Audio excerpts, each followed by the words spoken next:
Morning drama. Giselle, sino yung babae na katabi ng mama ni Owen? Hindi mo ba siya kilala? Siya ang mother ni Oscar.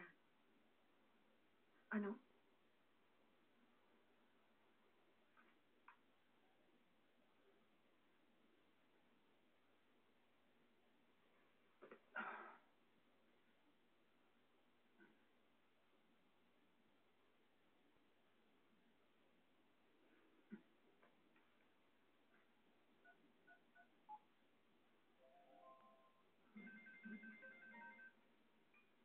Eh?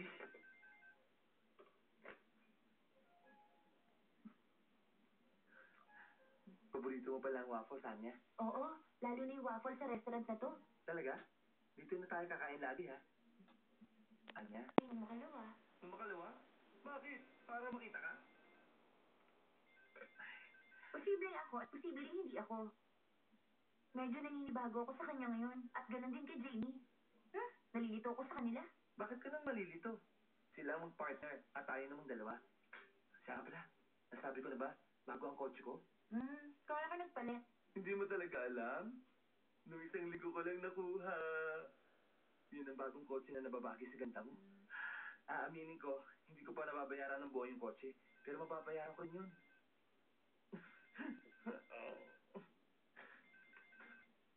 Bakit na naman ba? Hindi mo ba naisip na baka busy siya kaya hindi ko na natawagan ulit? Pero ang kulit mo! Tawag ka pa rin ng tawag! Ano? Makulit ako? Don't you know who I am? Ikaw pala, Mr. President. Akala ko, yung may-ari ng Pig's Feet Restaurant. Sorry po. Pasensya ka na. Pig's Feet? Sa tingin ko, ayaw mo lang talaga ako sagutin eh. Umamin ka? Oo.